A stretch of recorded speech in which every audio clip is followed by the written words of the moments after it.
Good morning, YouTube, and welcome back to episode 2 of the series to sub 125.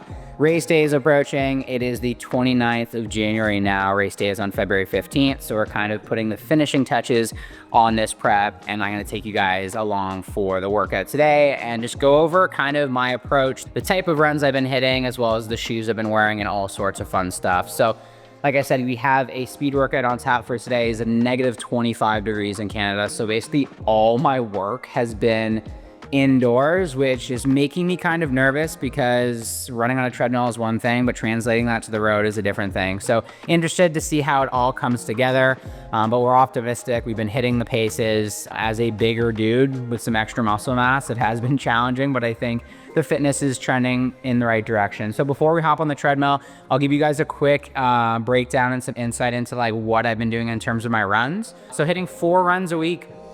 Mondays has been an easy effort. Tuesdays has been like tempo threshold efforts. Thursdays has been like a VO2 max day, 1K repeats, 400 meter repeats, really working that upper end.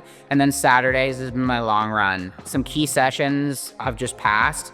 Last Saturday was 23K. It was a progression run and we felt really, really good. So those key sessions are really essential for like understanding your nutrition strategy, building fitness, but also just like building the confidence that you're gonna be able to do what you need to do on race day. In terms of shoes I've been wearing, like I said, today we're gonna be doing a speed workout. So I have the Saucony Endorphin Pro 4s on today. These are carbon plated. These bad boys have a lot of kilometers on them. They're probably due to be swapped out. I have another pair over there as well. But carbon plated shoe, this has kind of been for my Speedwork. I've been wearing these for the last couple of years for any sort of like workout that has some intensity in it, and I've been loving them. In terms of like daily trainer, easy effort, so if I'm just doing like a basic long run with no efforts or just my easy miles, I've been going with the Endorphin Speed 5s. Gotta remember all this stuff. The Speed 5s, these are a nylon plated shoe, so a little bit more responsive. You can get away with a little bit of like tempo work in these, but I've been loving these as my daily trainer. I've been wearing the Saucony Endorphin line for the last couple years. It just seems to work with my foot, and I've been really, really happy with these. So this is for like easy efforts.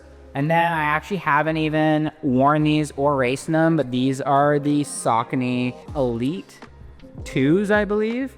So these are gonna be the race day shoe. I will probably wear these for a shakeout run, but I wanna make sure I can get as much pop out of the foam and carbon plate for race day, because I'm gonna need every bit of help I can get. Again, hitting 4-minute per kilometer pace as a bigger dude. I'll put the mile conversion on screen, has been challenging. But we're gonna see what happens. If we nail it, awesome. If not, it's been a great journey. I've learned a lot about myself and kind of pushing the envelope. Testing my limits has been great. So that's kind of the shoe rotation that we've been working with. And like I said, we got a speed workout on tap for today. So I'm gonna get everything ready to rock and roll. Utilizing Zwift with the iPad and the Assault Runner. They've been talking to one another. So that's how I've been tracking my workouts. For anyone that doesn't know, wearing like a watch can be really unreliable for speed workouts. So this is nice because it's actually the speed of the belt that's been communicating to the workout programs. I'm gonna stop blabbing because these speed workouts are a little bit daunting. We're gonna get in the treadmill or the dreadmill and make it happen. So we'll see you guys over there, dripping sweat, getting after it. So for those of you that are interested, today's workout is 2K warm-up followed by 3 by 1.2 kilometers at 340 minute per kilometer pace with a 30 to 60 second rest, I believe, followed by 400 meters at around a 320 pace. This is kind of like we're running like broken miles. So we're basically gonna do 3 miles with that sort of structure as the main working set, and then we're gonna do another 2 kilometers for the cool down. So not a ton of mileage today. But the intensity is definitely going to be there. So that's kind of what the approach is. I got everything set up. I got the heart rate monitor speaking, everything's communicating. So we're going to get started with this warm up and then crack on with this workout.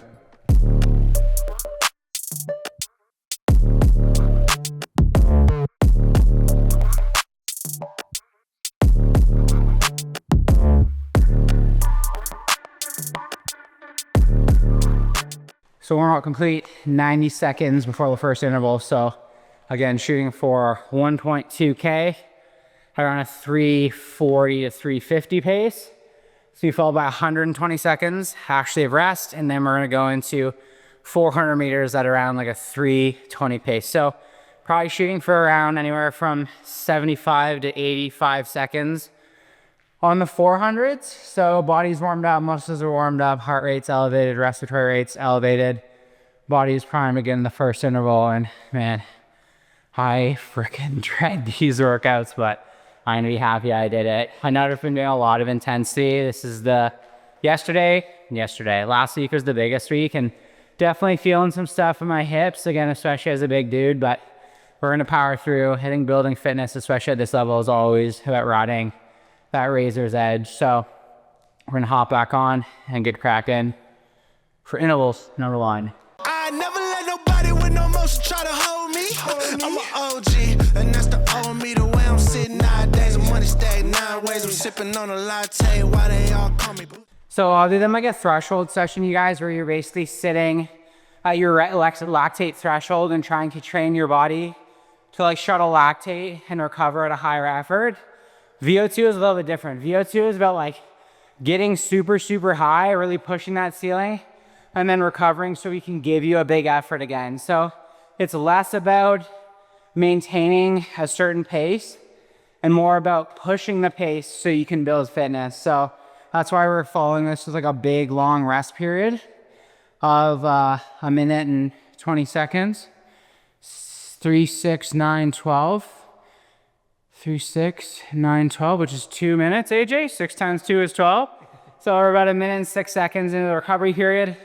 AJ, if you just want to show them here, my heart rate's back to like 122, 121, 120, 119 is dropping. So my heart rate's basically just going back to like zone 1. And then we're going to push it back up again here for a 400 meter effort at a little bit of a higher pace. And then we're going to repeat that. So we're going to start running in about 10 seconds and then get into that 400 meter effort here. So Alexa, play. Don't you ever come up out the cracks and try to tell me how to get it poppin' really. Way too motherfucking educated to be spending any time just talking with me. Many people waiting on me in the lobby, time to board the bus and get it in. $100,000. A big part, you guys, especially as a big, goofy looking dude, building fitness with running, it's like swimming and a lot of other sports. It has a lot more to do with efficiency than it does just brute force and building fitness. Like, that's why the watch is so unreliable, because as I'm maintaining that like 340 pace, because you get long and efficient and your stride improves, your watch thinks you're going way slower, but that's the goal. The same way you want to save watts on a bike with aerodynamic equipment because you can get more distance, more power, more speed with the same effort. Running is the exact same thing. It's all about being able to exert a certain amount of effort, but through efficiency, being able to go faster with that same level of effort, because eventually that graph of just building fitness is going to end and your mechanics are going to start to play more and more of a role. So second effort of 1.2K in the books. We're hitting our paces. We're feeling good. Got another 40 seconds or so here before we hit our second 400. I honestly prefer intervals like this because you get to rest. It's the threshold work of like 30 minutes of just like sustained effort. That's really, really tough. So we're gonna get the music back going here. Hit rep number 2. Everybody trippy, yeah, we come in, yes, they're back. Yeah, we walking with the body bag full of cash. If you're a man who lacks drive, direction, and discipline, this is the shit you have to do every day. This is absolutely terrible. But willingly choosing to do really shitty stuff is going to give you a level of purpose that you haven't had for years. This cliche about it being the journey, not the destination, is so true. If you stack micro achievements every day, like doing a really hard run or a really hard lift, or just keeping the promise that you made to yourself, your life's gonna change, I can guarantee it. Last 400 here, and then main set is complete before a very well-deserved Cool down. Holy words. Okay.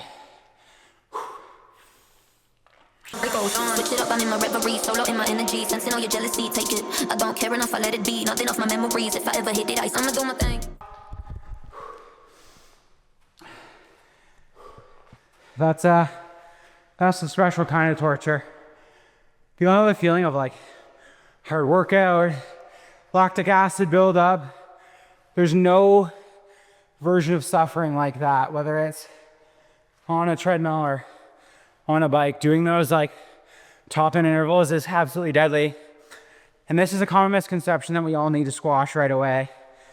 You do not get fast by doing easy efforts. You always hear, you know, you run fast by running slow. There is some truth to that, but that only applies to the people that are running 4 or 5 times a week, where they need to make sure that fatigue, mileage, and injury doesn't stack up.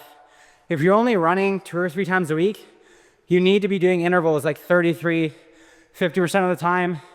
Yes, we need to build a good foundation, a good base. Don't get me wrong. You shouldn't be doing intervals right when you start. I always tell people, you don't have zones when you begin running.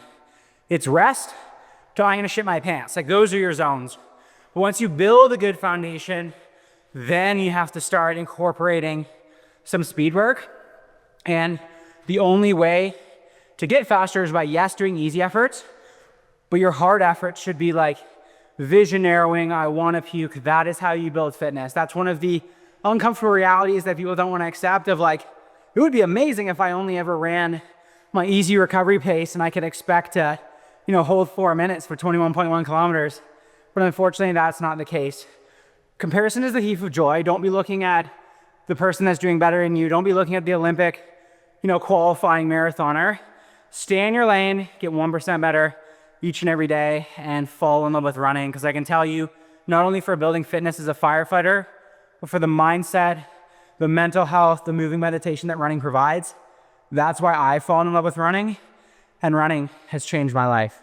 The trap like Home Alone and Creed said I'm locked in. I really got no options. Standing on business, I need mines off the top then. Let them go ahead and count us out.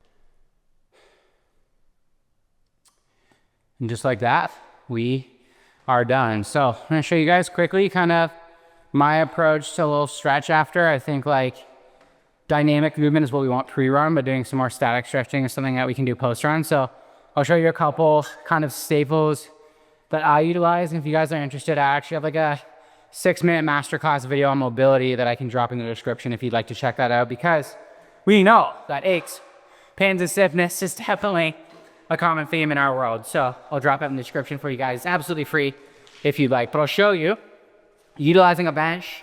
If you don't have a bench, you can use like any sort of elevated surface, couch, whatever that may be. I'm gonna show you guys quickly a little bit of a stretching routine I utilize, especially post-run. Things are nice and warmed up, but there's also a lot of like tension in my body, especially after a big effort like that. So I'll show you guys what that looks like real quick here. And again, it doesn't have to be, I think people like, they think if I'm gonna stretch, it has to be this like 30-minute ordeal, like 5 minutes. Something is always better than nothing. And whether it's been marathon training, Ironman training, high rocks, whatever I've done in the past, what you guys have to realize is like not getting injured and getting to the start line is actually usually the hardest thing. And you know, you gotta listen to your body. I'll be the first to tell you, I'm not the most intuitive person. I'm really good at go, go, go, but when it comes to putting the brakes on, not so good. But I digress. So first stretch here, you have our foot elevated on the bench. This is called like a couch stretch. This is really gonna open up the quads and hip flexors. If you have any knee pain, a lot of times that I notice is quad tightness. So basically if your quad gets tight, it's gonna pull on that patellar tendon, and then you might get some rubbing and some irritation of that tendon. A lot of times I know for me, if I start to get some knee pain, it's often because I'm not addressing the quad tightness. So what we wanna do here, in this position, we can kind of hang out working on some big breaths. You should never be forcing yourself into a stretch, but if you wanna intensify the stretch, squeeze this glute and you'll feel much better stretch there. So just kind of hang out here. One thing about these stretches is like, search, prod, poke, find those spots where things are tight, especially we'll show you how that applies to your hip in a second. But just hang out here and eventually you should start to feel everything relax. We're getting into like, you know, psoas, iliacus, all like the deep hip flexors into the quad. If you have any sort of like low back pain or discomfort, a lot of these muscles pull on the lumbar spine. So things that are really tight here, it's going to pull your low back into extension. You might have some issues. So this is just, you know, the beauty of mobility is not only is it good for injury prevention, but also just for day-to-day feel. This can be an absolutely lethal addition. And one thing you guys should check out is like what side feels tighter. You know, you'll notice, oh man, this side feels a lot tighter, which is an indication that maybe there's an opportunity there. So I'll start in that position. I'll move kind of into this deep lunge and kind of hang out here for another, like, don't count seconds, you guys, count breaths. Because what we're doing, especially after an effort like that, is we're also trying to downregulate our nervous system, because we just did something that was very taxing, very sympathetic fight or flight. So now I want to take some deep breaths, tell that nervous system, tell that mind and body to start to relax. And the fastest way you can change your state is through your breath.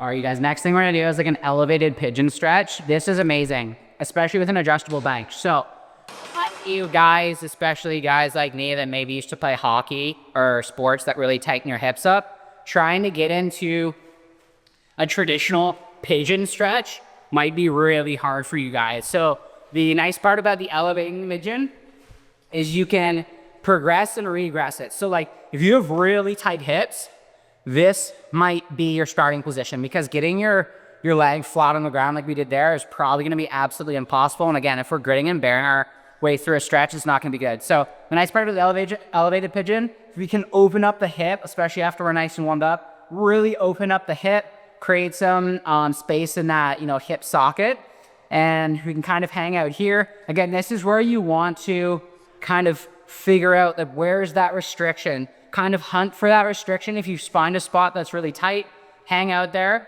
and just open things up. And as you progress, you can lower the back. This is obviously going to intensify things, but it's perfect because we can, again, we can regress it or we can progress it depending on our ability. So I'm gonna hang out here. What I'll start to do is some contract relax too. There's this thing called PNF stretching. So basically when you contract a muscle in a lengthened position, it tells your nervous system, man, this is lengthened and we're tight, we need to loosen it. So you're actually able to get deeper into a stretch because you're signaling to your body to loosen that tissue. So it's a way of like hijacking your nervous system. If you guys want to look up PNF stretching, you can check it out, but that is for a whole different day. We talked a lot about it in that mobility video that I'll drop in the description. So we're gonna hang out here. Again, we're gonna hunt for restriction. Also opening up the front of the leg and the hip flexor there. You can even drop down to the ground and just hang out here. And if you can open up your hips, if you can open up your thoracic spine, your low back is going to thank you, I can guarantee it. And then what we can do is literally just walk around the bench and then simply just go to the other side. AJ is gonna be nice and not get our ugly corner of the gym. We have an ugly corner of the gym that we don't wanna expose ourselves. So again, sit here, hunt for restriction. Make sure you're deeping, breathing nice and deep. And if you feel like this is too intense, again, just raise the bench.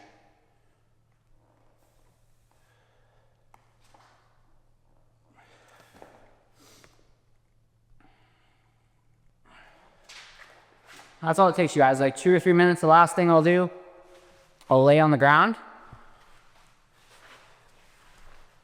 We'll tuck our knees.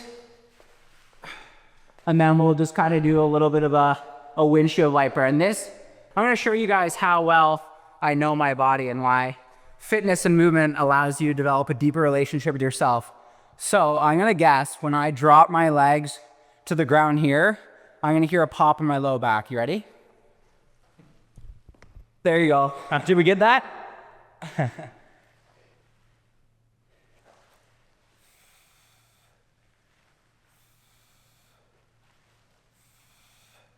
So basically all those muscles that sit on your iliac crest attached to your spine, your QL, one of these big stability muscles. After we're nice and warmed up, we can lengthen that. And trust me, your low back's gonna feel so much better.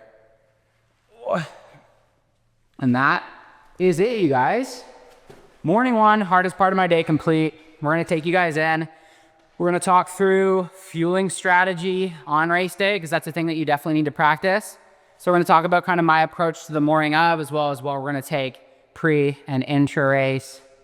We're gonna shower up, and then I think that is pretty much it, you guys. I don't wanna throw too much at you, but yeah, I'm a firefighter, but I also like to run and challenge myself. I know this isn't gonna be everyone's cup of tea, but if you're into running or you thought about ever running, again, trust me, I suggest that you do it, because it might just change your life. So time to go inside. I'll meet you guys there. Let's get it. All right, you guys. So something that you need to practice, just like your training, is your fueling strategy. So I thought I'd just figure, words. You can see how your body uses a lot of glucose and then your brain doesn't work after you do an effort like that. But practicing your fueling is just as important as practicing everything else. Nothing should be new on race day, so this should be rehearsed. So I thought I'd just share with you guys. This has kind of been my approach for pre-race meals, breakfast, before everything I've done over the last couple of years. This is the exact same thing that I ate before Ironman Lake Placid. So morning is always gonna be the same, because I know I'm gonna be traveling and I don't know what the kitchen at the Airbnb is gonna be like. I always do like overnight oats of some sort. So I'll buy a couple packets of like the pre-packaged flavored oats, whether that's like the apple cinnamon or whatever. And then I'll mix those with usually like a pre-mixed protein shake. Something that I've had before, so I know my stomach is gonna be okay with it. So the night before, I'll do like 2 or 3 packets of that with one of those protein shakes. So it's gonna give me a little bit of protein and a whole bunch of carbs. It's also gonna be really easy digesting carbs. So it's not gonna be like I'm gonna be having any GI distress. The last thing you want before a race is a ton of fat and a ton of protein, because that's very hard to digest. So that is going to be my breakfast. I'm gonna have that about 2 hours before the race start, just to give it an opportunity to digest. I'm gonna have a black coffee, because again, I don't want to have a bunch of dairy and stuff and have any sort of GI issues. So I'm gonna have a black coffee. That's even something that I might buy the day before. Like in the past, I've gotten like an Americano and just put it in the fridge, so I know I don't have to think about it. The last thing you want on race day morning is any extra stress than you already have. That's gonna be important, because it's gonna give me a little bit of a caffeine boost, but it's also gonna make sure that I absolutely shit my pants in the morning, which is what we want, because you don't want to do it during the race. And then what we're gonna do is, unfortunately, the team at Transparent Labs yet don't have any gels. I know Truett Haynes said that they need to hop on this, and I agree, but we're gonna go in with the Morton 160. So I'm gonna do one of these about 20 minutes before the race start. What I'm also gonna do in the morning before the race is I'm gonna have a packet of the Hydrate Black. So this has 1,000 milligrams of sodium and also another 100 milligrams of caffeine. Caffeine is gonna be your friend on race day, but not too much. Again, practice how much caffeine you're gonna have. It's gonna be probably, I don't know exactly, but I imagine it's gonna be like anywhere from like 40 to 60 degrees Fahrenheit, or like, 5 to 10, 12 degrees Celsius on race day. So I'm not gonna be sweating a ton. That being said, I just wanna make sure that sodium is topped up. So we're gonna have one of these before we start as well, just to make sure that everything's topped up. At kilometer 7, we're gonna do another Morton 160. These have 40 grams of carbs per. And then at kilometer 14, we're gonna do our final gel. So basically a gel every 7K. You don't need a ton of fuel. It's a pretty short effort, and I'm gonna do a little bit of a carb load to make sure that glycogen stores are topped up. But that is going to be the approach on race day. So this has been rehearsed on a couple of my long runs. My guts feel great, energy is awesome, and that's what we're gonna do. And the last thing that I wanted to mention, you guys, like sharing this journey is scary, because I'm putting myself out there, and I know that, I'm trying to be optimistic, but there is a chance that I don't meet this goal. I've hit all my paces, I've been training hard, I've been showing up. The prep has gone pretty well. I did get sick at about week 8 or 9. That slowed me down for a couple days, but was able to move past that. But that's the thing. If you're doing things that you're going to succeed, or if you're setting the goal or the benchmark low enough that it's going to be a given that you're going to be able to accomplish that thing, then what good is it worth? Like, we want to push ourselves outside of our comfort zone, because that's where we grow. So if I hit the goal, awesome. If not, it's gonna be a great experience. Surround myself with a bunch of like-minded individuals. I'm taking my videographer AJ with us as well. And this is the really cool thing, talking about, compounding effort and delayed gratification. Me and AJ started this YouTube channel like a year ago, AJ. and we had zero subs. And AJ actually used to work for a company that was based out of Austin. I've been to Austin a couple times. It's an amazing place if you're into wellness, fitness. And AJ mentioned like, hey, like I've never gone, I'd love to go someday. And I told him, I'm like, AJ, if we hit 10,000 subs, I'll take you. So it's really cool to see, like the same way with a race, how you establish a goal and then you hopefully meet it. AJ and I set a goal of like, I didn't know we would ever get there, but it was something to strive towards. And, you know, after a year, and after a lot of trial and error, we finally got here. And we keep saying that this year's goal is 100,000 subs, a silver play button. Again, who knows it's going to happen, but we want to put it out into the universe. So that's kind of, you know, just my 2 cents off the top of my head. I always set myself a good, better, best goal. So, you know, if I'm thinking if I finish sub 130, I'll be happy, won't be stoked. If I finish like sub 127, I'll be like, that was a good effort, I got close. It'll probably make me even more hungry to, you know, go after it again. And if we go sub 125, that is gonna be the best case scenario and I'd be really happy. But I've also realized that through all these accomplishments and things that I've tried to do, getting validation through achievement isn't the be all end all. I finished an Ironman and I just like felt nothing. I just wanted to see my family, and that just goes to show me of like, I need to fall in love with the process. Race day should be a celebration of all your effort. And if I don't get it, I'm still gonna be surrounded by people I love. I'm gonna go eat some good food and, you know, they're gonna be in my corner and support me whether I'm a sub 125 half marathoner or not. So that is, that's the approach. That's my 2 cents. And I think that's basically gonna bring us to the end of episode 2, you guys. So hopefully I've interjected some value. I don't wanna make this just about me. I wanna make it a piece of content that inspires you guys to do difficult things and hopefully give you some tidbits about building fitness, mobility, and resilience along the way. So I think the next time we will see each other is for the actual day of the race. So nervous, excited, and we'll see you guys there. And until next time, take care, stay safe, own your oath, and we will see you on the flip.